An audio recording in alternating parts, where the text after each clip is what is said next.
What's going on, man? We back again. Another episode of the Man to Man. I'm yours truly, Antoine Bethea. We got my co-host, D-Butt. Yes, sir. Yeah, man. Today, man, we got a very special guest, man. One of the OGs in the game, future Hall of Famer. Yeah, Miami Hurricane legend from the NO, Yes. across the bridge. Yep, West Bank, baby. West Bank, man. Reggie Wayne, man. Weezo, what's good, man? How you doing? I'm good, man. I'm slow motion, man. I'm just staying in my lane. I appreciate your boys having me and enjoying the sunshine and the palm trees and the nice cigar. I hear you. What kind of stick you got? It's a Bolivar, man. This is Cuban. You know what I mean? Don't ask me where I got it from. If I gotta tell you, then I gotta knock you out. Yeah, I asked you on one of your live streams with Ed a couple months ago, man. Put me on, man. What kind of trying to get in the cigar game, man? What kind of cigars I need to start with, man? Well, it depends. You know what I mean? I wouldn't throw you out there in that water so you can drown early. You know what I mean? So my thing is, just so you know that you like it, anything Connecticut leaf, right? Connecticut leaf. Yeah. So like that in itself, it may be too mild for you, but that's at least a starter to know, like, if you really want to get into this game or not. You know what I'm saying? So Connecticut leaf, and then you grow from there. That's you can't get no lower than that. You can't get no lower. Yeah. Shoot, man. Get you Monte Cristo, man. You be all right. Monte Cristo? All right. I mean, you can jump in that water if you want. You know what I mean? You can jump there if you want. You know? Whatever they used to have up there by the bar at Tootsie's, I was grabbing. Oh, that's what you were grabbing. That's Monte Cristo. That's all. That's some heavy hitters over there. That's some heavy hitters. We good then, man.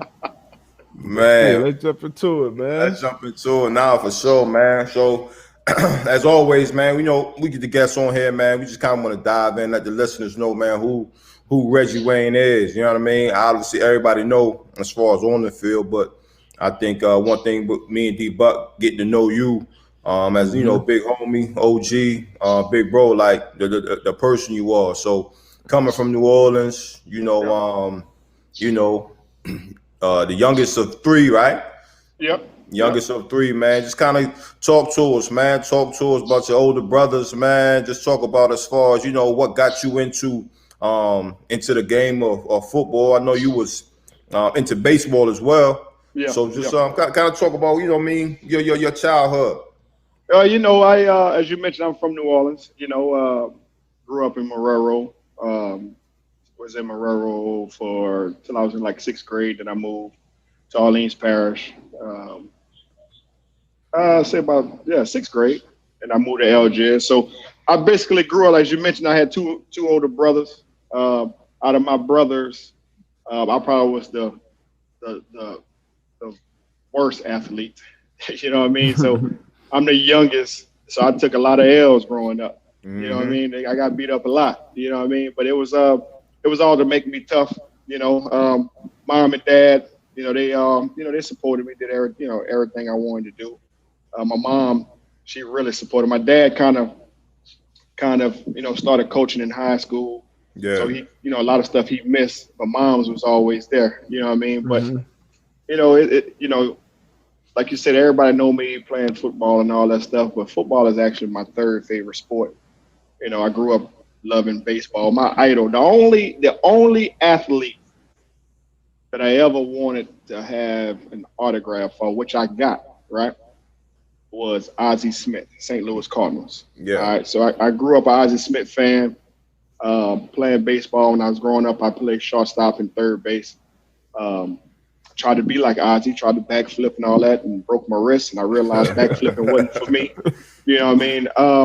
But grew up loving baseball, then basketball, then football. And kind of did all them sports in high school like everybody did back then. And it kind of came down to a decision, between football and baseball, and my offensive coordinator in football was also the baseball coach, right? And he was like, "Hey, man, you need to make a decision." I'm like, "All right," you know what I mean? Our baseball team was just average, mediocre, you know what I'm saying? football, it's kind of hard to turn out football in high school. Friday night lights. Yeah. We had the biggest school in the state. You know what I'm saying? So it was a lot of people there. Damn, you know what I'm saying? So it was like, it's easy. You know what I'm saying? And it stuck with football. Now, no regrets. Because football took off from that point on. You know what I mean? So no regrets at all. Which sport did the coach think you was better at? Baseball or football? He saw you do both.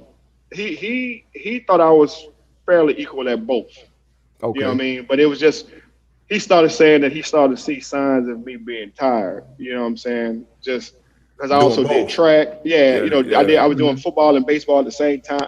So it was like I did all them sports. So you just felt like I was being, saw the signs of me being tired, which I really was. They started taking me off to kick off return and all that stuff. You know what I mean? So, but no regrets. Okay, but damn, man, if I still play baseball, I could probably still play down. So that's what I'm about to ask you. Still be out there. Yeah. Even though no regrets, if you had to do it over again, knowing what you know now, playing football, man. Would you go a different route? Knowing what you know right now, like you just said, like you could still be playing, you still could be getting 10 to 12 M's a year. Yeah, shit. 10 to 12, shit. I mean, as shit, Reed's 45 right now. He'll probably be getting 30. Weed's 45 right now. It's dudes at home 45 getting paid. Hey, but you know what though? I probably would still be playing football. You know what I'm saying? It's just because even what I know right now, baseball is still hard to get there. You know what I mean? You still got the the minor leagues and all that stuff. I mean, ain't no guarantee that I was gonna make it through all that. You know what I'm saying? So football is just special, man. It's special. Camaraderie is different. You know what I mean? You kind of you build those relationships, which I'm sure you do in baseball and all these other sports too. But it was just, especially coming out of high school, man, it was just different. Like a lot of people always say, like you do, like college is totally different. Like, man, you grow up, you become a man or a woman or all that stuff. But man, my high school days, man, like I told you, we had the biggest school in the state. You know what I mean? So like my graduation class was 2,500, bro. You know what I mean? Like we deep just in seniors. You know what I'm saying? So like, so it's like man, I was damn near like the biggest man on campus before I got to campus. You know what I'm saying? So it was cool. You know what I mean? That's what's up, man. So how was that? So you was the man early, and I feel like most people that go to the NFL are the man, but to be the man in Louisiana in football, that's different. And then obviously your recruiting process had to be major, which you ended up at University of Miami. So how was that? That high school experience, then transitioning to deciding on college. Well, it's crazy. Like even though like we had the biggest school in the state and we had all those kids and all that stuff, like. It was still a lot of dudes that was known bigger than me. You know what I mean? And it's crazy because like, this is a nice segue. Like we're talking about from high school to college, right? One of those guys was Ed Reed. You know what I mean? He was, it's crazy. Like we both was 2-star players. You know what I'm saying? Like we wasn't no 5-star, 4-star, 3, like we were 2-star players. You know what I'm saying? So like he was one of those guys in the city that I would always hear about, and it just so happened like we took a trip to LSU together, and then we left LSU, and then we took a trip to Miami together, and then it was like that's kind of how we clicked up and kind of became friends and all that stuff, and we both kind of made the decision like, bro, we're gonna go to Miami together. You know what I mean? So like it was a big transition. I tried to get away as far as I could. I probably could have went a little further, but like from, if you chop the country in half, everything, if you stand at, the country, the map, right? You chop it in half, everything to the right. Yeah. Right? From the center, I could have probably went. Yeah. Everything west, you know what I mean? Like I didn't get very much buzz west. Not that I really wanted to go out there, but you know what I'm saying? So like, which was cool, you know what I mean? And then, making that decision to go to college, it came down to, I only took 3 trips. You know what I'm saying? I took, I went to Oklahoma State for a favor, to be honest with you. The coach that recruited me, he was one of my high school coaches. right? So, as a recruiter or whatever, like their job is to get you there. You know what I'm saying? Once you get there, then it's up to the school and everything that kind of wow you about the campus and all that stuff. So I took care of him. I did him a favor, right? And then it was like, I went to LSU for a trip. Then I'm like, all right, cool. Like I'm going to LSU. It's 60 miles from the house. Family can come see me play. I had families in Baton Rouge also, so it was cool. And then like, all right, I verbally, not that early. I didn't verbally commit to LSU just yet, but I getting ready to take a trip to Tennessee, right? Peyton Manning's senior year, okay? And I was getting ready to take a trip there on that Friday. On Wednesday, they called me and tell me Pat Washington was his name. That was receiver coach name. Look at that, boy, that memory. Pat Washington calls me and tells me, hey, man, I know you're supposed to come in Friday, but the scholarship we was going to give you, we gave to somebody else, right? Who they gave it to? Who they gave it to? Who so was it? I want to say it was it's crazy. He was actually a track dude. Starworth? Nah, he was a little young. Leonard somebody. And actually, this dude was like, it was like in the Olympics, all kind of stuff. You know what I mean? But he ended up quitting football, right, and became strictly a track guy. You know what I mean? So that was cool. So then all of a sudden, I'm getting ready to, take the not Tennessee, but the Florida Gators. Getting ready to go to Florida. Coach Dixon was a receiver coach at that time. He calls me. He tells me, we don't think you're fast enough. I'm like, all right, cool, right? So then Florida State was in the picture. I'm like, all right, Bobby Bowden, I'm talking to him. I guess he didn't want no conflict of interest because Terry Bowden, his son, was at Auburn and he was recruiting me. At least that's what he told me, right? I mean, it could, what I mean? So I'm like, man, like all this recruiting stuff, man, it's for the birds, man. Like, I'm just about to go to LSU, man, like, and call it a day. Yeah. I'm good. It's a wrap, and then at the end, Curtis Johnson, at the time, he was a receiver coach for Miami Hurricanes, which is now the receiver coach for the New Orleans Saints. He calls me. And basically he said, say, bro, you want to come play for Miami or not? That's basically how we met. I'm like, but he a New Orleans guy too. You know what I'm saying? So it's crazy. Basically, him and Reed stayed behind each other. You know what I mean? Like Reed can almost jump his gate and jump in his backyard. You know what I'm saying? So so I'm like, man, Miami. I was not even a Miami fan at all. Like, you know what I'm saying? Like I honestly grew up a Alabama fan, to be honest with you. Because I grew up. I don't know if y'all know about David Palmer, Deuce, you know what I mean? Like that was kind of, even though I wasn't that type of player, but I grew up like in Alabama, and then Miami came, and, in 91, Miami and Alabama, they had the championship game and all that in the Superdome, as a matter of fact, in New Orleans. And then I'm like, man, I'll take a trip. I'll take a trip to Miami. Miami Vice was hot back then, you know what I mean? Right. I ain't never seen a palm tree a day in my life. Yep. You know what I'm saying? Like, I'm like, I'll take a trip out there. Man, I got to Miami, I ain't never left. They're right. You got palm trees in your backyard right now. Hey, man, I ain't never left, man. I came to Miami, man, and then I was like, wow, like, this is cool, you know what I mean? But it really reminded me of home. Like, to be honest with you, like very similar weather. It's a city that never sleeps. Everybody drinking and having fun. It kind of reminded me of home. You know what I mean? But at the same time, like I said, like, I know I had somebody that I can relate to, which was Ed Reed. He was going there, so I was like, man, he was already committed. He had, bro. Listen. Reed was asleep at the LSU. He was somebody else a favor. He just took a trip. Hey, exactly. Well, we went to LSU, man, and we stopped there, kind of like a little orientation thing, man, and they talking and stuff. I looked to the right, man. Reed was on there asleep, man. I'm like, I know he ain't going here. Right. But man, that's kind of how it went. Say it again. No, I said he just went for the steak and lobster. That's all, bro. So look, he did somebody else a favor. Right. So shit, you get on campus, man. Your freshman year, like you said, you was a man on campus in high school. You go through the recruiting process.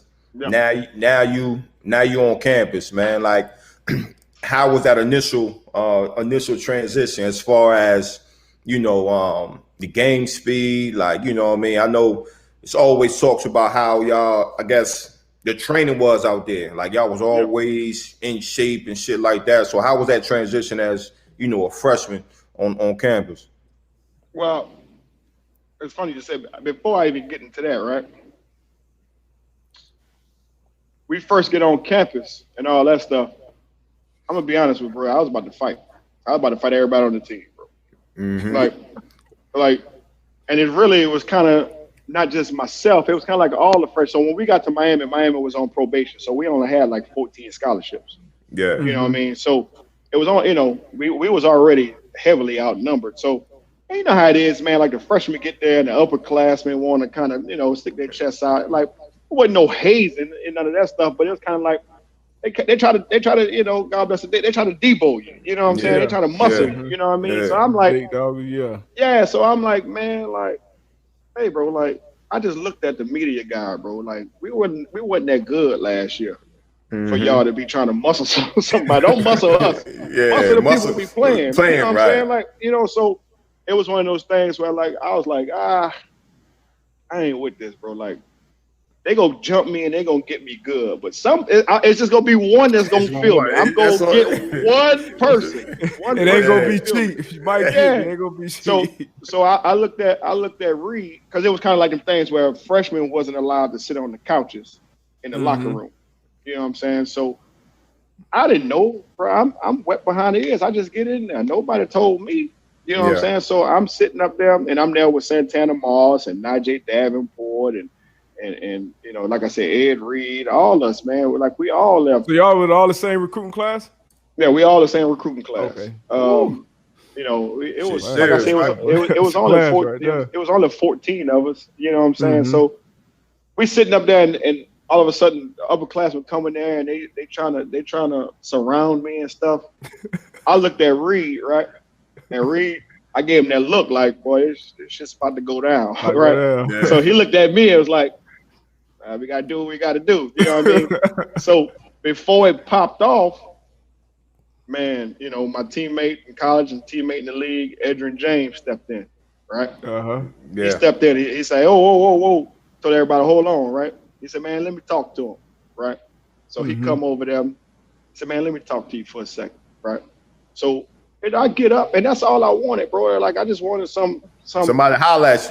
Yeah, like, tell me what's the deal. Don't just try to muscle. You know what I mean? So he came and told me, he said, man, like to be honest, bro, like, freshmen ain't supposed to sit on the couches. You know what I mean? And y'all just getting here, y'all sit on the couches or whatever. So I'm like, man, like, that's cool, bro. Like, just tell me. You know what I mean? Just tell me. Don't. Like, somebody's about to get. I know ultimately at the end I was gonna get it, right? Yeah. But one of y'all was gonna be hurt too. We was gonna be on the gurney on side each other. Right. For real. You know what I mean? So, that's how it started. Now we go into the football aspect of it, bro. Like, my freshman year, bro, it was. I was put in a situation like I said, we was already on probation, so like we really didn't have much depth on and receiver at all positions really. So like I played, well, we all did. We all played early, true freshmen. We out there and we grinded, and all of a sudden, man, you look up, then all of a sudden, I'm Big East Rookie of the Year. We was in the Big East then. You know what I mean? Freshman All-American, all that good stuff. You know what I'm saying? And then you look back, and man, my report card came out. Boys is out there going to practice and playing. Just going to practice. No, that's it. But I'm gonna tell you why, bro. Because I was going up like against seniors, bro, as a true freshman. You know what I mean? Yeah. Like I remember, like we playing Syracuse, bro. I'm going up at safety. It's to Bucky Jones and Donovan Darius. Like we gotta block these dudes. Like them dudes was grown men in college. Yeah. You know what I mean? He had the dark visor and all that. Yeah, bro. It's I just took all the time to where like instead of the studies I should have been doing in class, it was all on film study. That's why I think I'm so good at film study, right? Yeah. Because and then all of a sudden, bro, like to be honest with you, I looked my report. I ain't gonna tell you what I had on my report card. I just know that shit wasn't good, right? but like I to the point to where on Christmas Eve my freshman year, I had to go back to school, bro. I had to go back to school. So I'm in New Orleans, getting ready to have Christmas with my family, right? And I get a phone call. They're like, hey, you need to come back to school. So like I had to go and take an intercession and summer session, all the summer session. Like I had to do everything, bro. But what that did was from that point on, right? I ultimately got my grades back up to where, you know, I was legit. But I never stopped that process. I went to school, you know, during fall break, spring break, one summer session, second summer session. I kept doing that throughout my collegiate year, you know, career, right? To the point to where I graduated a semester early. You know what I mean? So it worked out at the end, you know, like I always tell everybody, like sometimes you got to take those L's to learn. You know what I mean? So like, you know, so like that kind of brought me to a place where I'm like, man, maybe I don't need to go home. Maybe I need to stay here, stay focused, hit these books, stay eligible, right, and play. But man, it went on from there. You know, my sophomore year, I tore my ACL, came back from that. And, you know, that's my ACL tear. You know, my sophomore year, I feel like that was the way of God, you know, humbling me, right, sitting me down because I was already, like I told you, I was freshman. Big East Rookie of the Year and freshman All-American. I'm already thinking like, boy, I'm about to get out of here early. You know what I mean? I'm out of here. You know what I'm saying? But you know, sophomore year came and didn't tear my ACL. I'm like, all right, that's God talking to me, man. Like, sit my last down somewhere. You know what I'm saying? So ultimately, I came back from that, played, you know, and man, played with some great teammates, bro. As y'all know, you know, we had some guys, man. Some guys on them teams, and that's what I want to ask you about. Like you said, you came in with Najee, with Santana. So even after that, I think it might have been because Andre Johnson is a year behind you. So Andre is 2 years behind me. Okay, 2 years behind. I'll run down some of these guys, right? So you got Big V, right? You know, so like we can start at running back, right? You know, we had Edgerrin James, he leaves. Then we had Clint Portis, we had Najee Davenport, we had a James Jackson, we had a Jared Payton. You know, Frank came the year I left, but you know, Frank was there. Then tight end, we had Bubba Franks, we had Jeremy Shockey. Kellen Winslow came the year I left. Receivers, like I said, it was me, Andre Johnson, Santana Moss.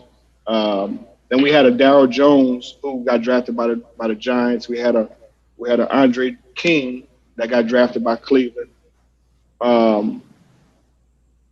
We had Brian McKinney O-line, Vernon Carey O-line, Joaquin Gonzalez, he was solid, smart as hell. Bro, who's your quarterback? Bro, I had 4 different quarterbacks each year. So I started out with a guy by the name of Ryan Clement. Then I had Scott Covington. Then I had Kenny Kelly, who was also a baseball guy, played with the Devil Rays. And then I had Ken Dorsey my senior year. You know what I'm saying? So, you know, that's just on the offense, bro. And then, you know, defense, that's a whole nother. I forgot to throw Willis McGahee on the running back. Yep. You know, he only got his shot. He got his shot there because when Frank went down back to back. You know what I'm saying? So, and he in the you know, and then you know, there's defense. Obviously, there's Ed Reed. Started out with Dwayne Starks. He was the senior when we all was freshmen. You know, Dwayne Starks was there. Then you had Reed. You had Philip Buchanan. You had Mike Rump. You had Dan Morgan. You had Nate Webster. You had baby Jonathan Billmore. You know what I'm saying? Then you like some dogs out there. Yeah, you know, then the old D line. You know, you got William Joseph. You got Jerome McDougal, you got, you know, like you said, Big Vince. I mean, bro, like the list goes on and on and on. You know what I mean? You know, Sean Taylor got that the year I left. You know what I'm saying? But like, it's crazy. We used to play on Saturdays, And then on Sunday we had a toilet bowl. Like the guys that didn't play, they had to have a scrimmage. Right. Oh shit. Right. That So, shit probably live. Listen, the toilet bowl was people like Willis McGahee, Vilma, Big Vince. Like these are dudes in the toilet bowl. Yeah, like the toilet bowl, like you didn't want to miss it. Like you can either stay there or you can go and shower, whatever, bro. We was there. You know what I mean? So like, but it was kind of them things like you knew what was behind you. Like I tell everybody all the time, like our motto when we was there, it was kind of like, if you get hurt, you're bad because the dude behind you is probably better than you anyway. You know what I'm saying? That's what I was going to ask you, just as far as like, how did that set you up mentally? You know what I'm saying? Like as far as practice wise, game wise, it's like you on your toes every time. Like, you know what I mean? Like, I can't slip off. I can't be out here launching, dropping balls, missing assignments. Cause like you said, that next man come in, shit, it might be a wrap for me. Wiley Pip all day. But what I gotta ask you though, so all those talented guys, year in, year out, and obviously, talent don't mean shit if the culture ain't right? So who do you think is responsible for like that work ethic? Because of all the guys I've been around in the NFL, like the UN work ethic was different. It was and it was regardless if that was a guy who barely played at UM or it was the man at UM. Like that work ethic was the same. And I played with, Merriweather and Vince early. Right. Played with you and Indy. Played with Frank, Dre, Beast in the Carolina. But I remember in the offseason, I trained with a lot of these guys. Frank in the offseason, Beast, and them boys was up at it. So who was like, I guess, at the center of that? I know y'all had to, cultivate and push each other, but who was like kind of responsible, for that at the U? So my 14 years that I played in the league, right? Out of all them 14 years, 2 of those years where I went to Indy and worked out, I guess you would say OTAs, right? And that was my rookie year. And then 2012 when we got Chuck Pagano in them there, right? Yep. But all those other years, right? Those other 12 years, I worked out at Miami. And that guy I worked out with was my same strength coach from Miami when I was there, and that's Andrew Swayze, right? Andrew Swayze, he put something like he motivated us. He worked the hell out of us, but you was gonna be right. You know what I'm saying? You was gonna be ready. And I never forget, my 3rd year in the league. It was a lot of talk in the indie paper, Reggie Wayne, not being there working out and all that stuff. You know what I mean? But Bill Polian came out and said, one thing, I'm not worrying about Reggie because I know when he comes, he's going to be ready. You know what I'm saying? And those people know. Those people know how those exactly. You know what I mean? So, it's Andrew Swayze is the reason. You asked that question. Andrew Swayze, he was that guy that had all of us together. You know what I mean? Like, Andrew Swayze should be there now. That's just my personal opinion. That's a fact. Strength coaches, man, they are difference makers. I know. I got one workout in out there. Met up with Ed up there and got a workout in after one of the good Miami nights. I don't know what the hell I was thinking about though. And that's where they get you. You be out with them. Hey, Beats, look at me. Hey, exactly. I'm gonna see you at 6, right? 6. Hey, right. It's numerous times, man. You don't believe, like, bro, it's like numerous times, like, we'll leave, even in school, bro. Like, in school, and it's just keeping it 100, right? We'll go out and leave, whatever spot we at and go right to workouts. You know what I mean? Like that was the thing. Like man, hey, don't go too far. We got 7 o'clock workout. You know what I mean? So we'll pull up in the parking lot and work out.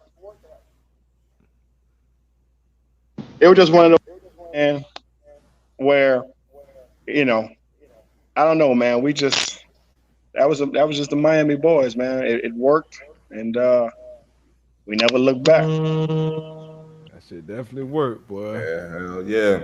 Just pro. Yeah, the draft process, man. That's always a good. That's always a good one. Your draft process, coming out.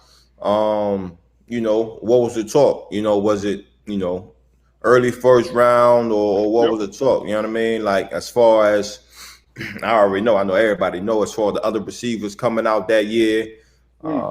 You know what I mean? Your combine experience, like how was that coming out, getting preparing for the draft? Well, getting ready for the draft, like the early talks was like second round, early third, right? Yeah. And I'm like, all right, man, like I know I ain't, I know I can play with these dudes, man. You know what I'm saying? So like, I get a call from the Senior Bowl. The Senior Bowl says, all right, we want you to play. At that point in time, back then, it was like everybody was kind of like running from the Senior Bowl. And they was running because they're like, man, they work you too hard. Like they say their practices are hard, whatever, but it's the best guys, you know what I'm saying? So I'm like, well, shit, if that's the best guys, that's where I need to be. You know what I'm saying? So I'm not worried about practicing hard. Like I felt, the way we felt was like we was going against the best dudes every day in college anyway. You know what I'm saying? So I'm like, man, I gotta go. You know what I mean? And bro, like I went to the Senior Bowl, and I was in the same Senior Bowl with LaDainian Thomas, right? He was there. They had a linebacker. I can't remember his first name. He ended up going to Pittsburgh. I think he went to Georgia. Last name was Bell. I mean, he was killing it. LaDainian was killing it. So I'm going up against, Fred Smoot, Ken Lucas, like all these dudes who's supposed to be the good dudes, you know what I mean? Yeah. Bro, like it was crazy. My first day there, my uniform and stuff from Miami didn't show up. So I'm like, damn, that's the hell's going on. So like I gotta borrow stuff. So I had to borrow a dude from Florida State Cliques, believe that or not. Borrow Florida State Cliques. I had another dude. I had the Green Bay Packers shoulder pads. I had a Pittsburgh Steelers helmet without the decal. I was stank. No swag. Stank, right? Zero swag, right? And then your ass up. And listen, and the shoes I had was basically a high top, and it was they were screw-ins. I said, bro, like what y'all try to ambush me, man? Like what's going on? Like I know my equipment back there somewhere. Y'all just playing with me, right? Let me see what he can do. It was right. It was raining that day. Bro, I was slipping because I'm out there in 7 studs, really, right? And I'm slipping. I'm looking bad. The helmet had my head. It was so tight. It had my head hurting. I'm like, no, man, this ain't right. That second day came. My uniform, my shoulder pads and stuff showed up. Bro, it was almost like Superman, dog. Like real talk, like Superman. Like nothing I did was bad. Like I shined on everybody. The best corner I was going up against every day was Ken Lucas, right? And Ken Lucas was a big dude, played at Carolina and all that stuff. Big guy, physical guy. But like I was having a good time against Ken Lucas, right? Fred Smoot, right? We, man-to-man podcast, right? So we gonna So when you at the Senior Bowl, they basically got you like livestock. They got everybody in the line. You're walking, you just got shorts on, no shirt, no nothing. You get up there and you're weighing yourself. You know what I'm saying? You get up there and Reggie Wayne, 185, Fred Smoot got up there. I know Fred liked to talk. He liked to talk. Fred good dude. Listen, bro, Fred Smoot get up there. Fred Smoot, 169. I said, oh. Hey, do you remember? Hey, I really cut you off. Do you remember the shit we used to? You remember the shit we used to say, bro? Smoot. Hey, man. Listen. I like, damn, 169, Mississippi State. That boy like, man. He was pretty good, right? So we had practice, right? I'm feeling good. I got my uniform, Miami gear. Get up there, Jesse Palmer. He was one of my quarterbacks from Florida. Then it was like Ben Lear from Auburn. So that's all I remember, right? But every time I went, Jesse Palmer would cut the line, right? He would always get up there and throw. He'd always get up there and throw. And I was like, cool, because Jesse can throw. You know what I'm saying? So, the coaches and stuff, they're like, all right, what you want to run, right? So, most dudes want to run deep, show their speed and this and that, the 9 route, post route.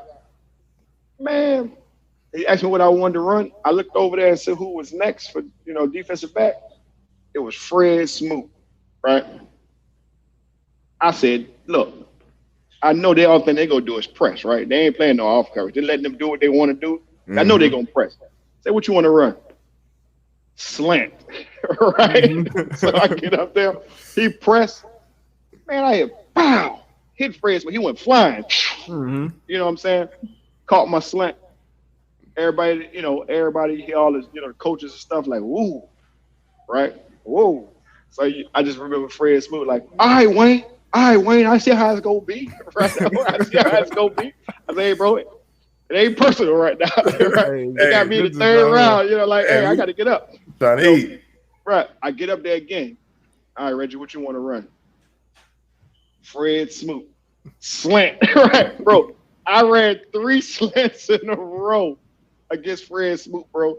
But it was like everything I did, my routes, I didn't drop nothing. It got to the point to where I became real good friends with Cedric Wilson, who was a receiver from Tennessee, right? His son actually plays now with the Dallas Cowboys. I got to the point to where it was game day. I told Jesse Palmer and all them, like, don't throw. You ain't got to throw me the ball. Don't throw it to me. Because I can't do nothing but hurt myself from this point on. I done made my money. Right. Hey, bro, like, everything I did, only thing after I catch the ball or run a route, only thing I heard was like, ooh, hey. Yeah. I'm like, you know what I mean? So, like, people would run away from the Senior Bowl. I say, nah, man. Senior Bowl, that got me from third round, maybe, second rounder, early third to a first rounder. You know what I'm saying? And then on Combine, like my pro day, I would say, I go to Combine. Combine back then, Miami guys, we didn't do anything. It was always like, man, Miami boys think they too much. It wasn't that. It's like our pro day was like 2 weeks later. You know what I mean? Everybody right. It was everybody there. So I'm like, y'all go see us. You know what I mean? So like we were just basically there. And plus with the Senior Bowl, I did a lot of the interviews and stuff already. You know what I'm saying? So like pro day came, it was everybody out there. You know what I'm saying? And then I did everything, cool. But the biggest thing was a lot of people was always questioning my speed, right? Yep. So get down to run the 40. The first 40 I ran was a 4.47. I'm like, all right, cool, right? See people looking at each other, you're like, okay. You know what I'm saying? My next one I ran was a 4.46, right? So I'm like, cool, I'm pretty consistent. Cool, right? Fastest I ever ran, I ain't gonna lie. You know what I'm saying? Yeah. So that was the right time to run it. Right. You know what I'm saying? So it got to the point to where like I did all my drills, did everything. Man, I looked and my dad was there, right? He was at the pro day. I looked at him. I was like, hey, I think we're gonna be all right. I think we're gonna be good, man. Like, we cool. You know what I mean? Whatever it is, it's gonna happen. So you're getting ready for the for the draft and all that stuff, man. And you don't know where you're gonna go. You really don't. You know what I'm saying? And then I get a call from the Miami Dolphins on draft day, right? Miami Dolphins say, hey, they're gonna pick you. I'm like, all right, cool, perfect. What pick was Miami. This was like early like 21, 22, something like that. It was early. It was mid, I should say. So I'm like, cool, perfect. I'm sitting up there looking at my phone. Phones back then, I had a big ass phone, you know what I'm saying? Right. And I'm like looking at it, I'm like, cool. I'm like, I got all my frequency. They on the clock, looking at my phone, looking at the TV, looking at my phone, like, shit, is my phone working? You know what I'm saying? The guy, comes up there to commissioner goes up there to read the pick, and he says Miami Dolphins select Jamar Fletcher, defensive back, Wisconsin. I said, man, what kind of shit is this? They just called me. You called me and told me On at what you draft was gonna day. do. Right, on draft day. Like That happened to me twice on draft day. Like, what the hell is going on? So then they keep moving, right? New Orleans Saints call me, right? I'm like, oh wow, this would be great. Go back home, play for the Saints, grew up a Saints fan, you know, all that stuff. And Coach Hazlitt was the head coach. And it was like, man, we, you know, they called us like, hey man, just let you know it's a strong possibility that we're gonna pick you. I'm like, hey man, I done heard this shit before, man. Like a couple of picks before, like, you know what I'm saying? And I'm like, man, well, you know, chilling. They get on the clock, and the New Orleans Saints select Deuce McAllister. I'm like, well, damn. Oh, so why? This how the league gonna be. Yeah, I'm like, why are they pump faking me? They straight Akeem Olajuwon head fake. You know what I'm saying? Like, I'm like, man, at this point in time, bro, I'm like, man, and I'm looking, right? Picks going by, right? There's already been 5 receivers selected already. David Terrell from Michigan, Corin Robinson from NC State, left as a junior, Rod Gardner from Clemson, my teammate Santana Moss, right? Philly, who I thought was going to be a good pick for me. They got Freddie Mitchell, right? So it was already 5 dudes already in front of me. So I'm like, at this point in time, I'm like, man, I don't even care. Like, wherever I go, bro, I'm going to make it happen. But it was at one place, I'm like, man, because my head coach in college, this was his first year coaching at Cleveland, Butch Davis, right? I'm like, damn, man, I'm about to go to Cleveland, right? It's going to be cold as shit out there. You know what I'm saying? So I'm already kind of getting my mind right, like, man, I'm going to probably go to Cleveland. Right? Phone call happens, right? Well, before the phone call, Edrin James called me, right? He said, hey, bro, I think we're going to get you. I'm like, man, you sound like damn Miami and the Saints. You know, like, man, stay off my line, man. You clogging my line up, right? You know? So he's like, nah, bro. He's like, nah, Weez, I think we're going to get you, you know? So I'm like, man, we'll see, you know? So then I'm sitting up there chilling. My phone rings, right? It's the 30th pick. I look, and it's a 317 area code. I'm like, okay. Answer the phone, and it's Jim Mora. I'm on the phone with him. And, you know, he basically said, man, how would you like to be, you know, an Indianapolis coach? And I'm like, coach, no disrespect, but, like, I done been down this road before, man. Like, this has happened to me twice. I believe it when I see it. So he was like, nah, if you don't believe me, we'll stay on the phone. You know what I mean? Yeah. I'm like, cool, we'll stay on the phone. So they get up there, Indianapolis coach select Reggie Wayne, you know, 30th pick, yada, yada, University of Miami. And I had some people around, had like a little small little party or whatever. So, you know, it was jubilation. It was, everybody was happy, you know what I'm saying? But I'm sitting up here, I'm happy, excited, right? This is my dream.